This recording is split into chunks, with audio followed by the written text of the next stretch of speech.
పండగ పూట తూర్పు గోదావరి జిల్లాలో ఒక విచిత్రమైన సంఘటన చోటు చేసుకుంది. కాట్రేనికోన అనే ఏరియాలో కొత్తపాలెం అనే ఏరియాకి చెందినటువంటి బండారు దొరబాబు అనే ఒక మనిషి అక్కడ స్థానికంగా వస్త్ర వ్యాపారం చేసేవాడు. ఏంటో కొంచెం డబ్బులుండి ఏదో ఒక పెట్ యానిమల్స్ని పెంచుకోవాలన్న ఆతృతతో హైదరాబాద్కి వచ్చినప్పుడు అతనికి ఒక ఆఫ్రికన్ గ్రే ప్యారెట్ అంటారు, ప్యారెట్ పక్షి కంటపడింది.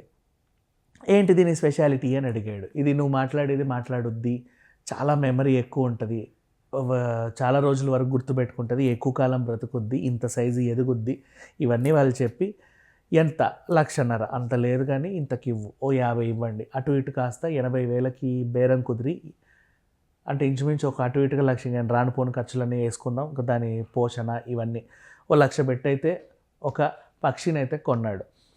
3 ఏళ్ళుగా దాన్ని పెంచుతున్నాడు అనమాట. తన కేజ్లో పెట్టేసి అప్పుడప్పుడు బయటికి తీసి బండారు అంటే దొరబాబు అనేది, దొరబాబు అంటే బండారు అనేది, అట్లా ఇంకా చాలా మాటలు నేర్పించి హ్యాపీగా, అంటే మా ఇంట్లో ఇంకొక మనిషి ఉంది, ఒక మాట్లాడే పక్షి ఉంది అని గొప్పలు చెప్పుకునేవాడు. అందరికీ ఉంటుంది కదా ఆ మాత్రం. ఊరు వాళ్ళు కూడా అక్కడికి వచ్చి దాంతో ఆడుకునేవాళ్ళు, వీళ్ళు మాటలు మాట్లాడి దాంతో అనిపించుకునేవాళ్ళు. అలా 3 ఏళ్ళు సాగింది. మరి అతని మీద ఎవరికి కుల్లో ఏమైందో తెలియదు, మరి ఆ పక్షికి ఏమైందో తెలియదు. కానీ నా సంక్రాంతికి ఓవైపు కోడిపందాలు, ఇంకోవైపు గాలిపటాలు. ఆకాశం చూస్తేనేమో ఇంద్రధనుస్సులాగా రకరకాల గాలిపటాలన్నీ ఎగురుతా ఆనందంగా అందంగా ఉన్నాయి. ఒక మంచిగా ఏదో కలర్ఫుల్ కర్టన్ పరిచినట్టుగా ఉంది. ఆ కలర్ఫుల్ సీన్ని ఇతను చూడడమే కాకుండా అసలు అక్కడ ఉండే పక్షి కాబట్టి పాపం దీనికి కూడా చూపిద్దాం అనుకుని అలా బయటికి తీశాడు. చూసి రాపో అని పంపిస్తే చూసొస్తాను అని ఇది కూడా వెళ్ళింది. పండగ అయిపోయింది,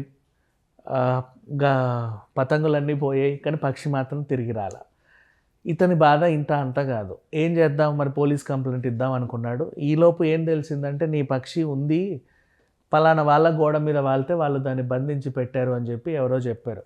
అంటే ఉంటారు కదా ఊర్లలో, మా ఇంటి మీద వాలింది, ఇది నాది అని చెప్పి కొట్లాడుకునే వాళ్ళు, ఆ టైప్ అనమాట. సో ప్రజెంట్ అయితే పోలీస్ స్టేషన్లో కేసు పెట్టాలనుకున్నారు. ఈ మధ్య కాలంలో పెట్ యానిమల్స్ గురించి వస్తున్న వార్తలు అన్నీ కావు.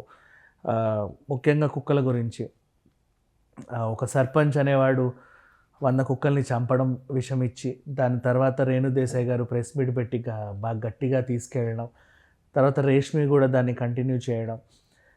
అదో కోణంలో పోతుంటే ఇంకో కోణంలో, డిఫరెంట్ కోణంలో మేడారంలో కుక్క తులాభారం చేయడం, ఒక ఆవిడ నిలువెత్తు బంగారం లాగా బెల్లం అమ్మవారికి సమర్పించడం, ఇది తప్పు అని చెప్పేసి చాలామంది ఆవిడని నిందించడం, ఆవిడ కూడా అయ్యో సారీ అండి తెలుసో తెలియకో చేశానని చెప్పి ఇంకో వీడియో రిలీజ్ చేయడం. ఇలాంటివన్నీ అయ్యే టైంలో పెట్ యానిమల్స్ గురించి బాగా చర్చలు జరిగే ఈ టైంలో సడన్గా పాపం ఈ ఆఫ్రికన్ పక్షి గురించి ఈ వార్త వస్తే నిజంగా చాలా బాధేసింది. అంటే ఎవరైనా సరే ఒక పెంపుడు జంతువుని ఏ రూపంలో అయినా సరే, ఈవెన్ మీకు తెలుసా ఫిష్ ట్యాంక్లో అక్వేరియంలో ఉండే చిన్న చేపల మీద కూడా చాలామందికి ప్రేమ ఉంటుంది. టార్టాయిస్లు పెంచుకుంటారు, ఇంకేవో పెంచుకుంటారు, ఎవరి ఇష్టం వాళ్ళు. ఇంకొంతమంది పాములు, తేళ్ళు, కప్పలు లాంటివి పెంచుకుంటారు. మనం అక్కడ వరకు వెళ్ళలేదు, సంతోషం. బట్ ఈవెన్ దో ఇవి చాలా బాగుంటాయి. మనకి చాలామంది సెలబ్రిటీస్ మీరు చూస్తుంటే సోషల్ మీడియాలలో వాళ్ళ ఇళ్ళల్లో ఉంటాయి. అంటే తీసి ఇట్లా ఆడుతారు కానీ ఎగరవు నాకు తెలిసినంతవరకు. మరి ఇది అయితే గాల్లోకి ఎగిరిపోయిందని మాత్రం నమ్మలేము. బికాజ్ 3 years అతను ప్రేమగా చూసుకున్నాడు కాబట్టి ఎక్కడ తిరిగినా అతని దగ్గరికి వస్తుంది.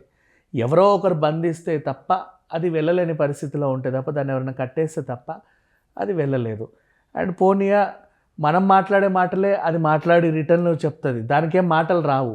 దానికి ఒకవేళ మాటలు వచ్చుంటే హెల్ప్ అని అరిచేదేమో, ఆ సెన్స్ ఉంటే. బట్ అలా కాకుండా నువ్వు ఏమంటే అది అదే అంటుంది కాబట్టి అది కూడా వీళ్ళు సైలెంట్గా ఉన్నంతకాలం సైలెంట్గానే ఉంటుంది. మొత్తానికైతే వీళ్ళు పోలీస్ స్టేషన్కి వెళ్ళి కంప్లైంట్ ఇస్తే మరి వీళ్ళ పక్షి వాళ్ళకి చేరిందా లేదా అనేది తర్వాత చూద్దాం. Thank you so much.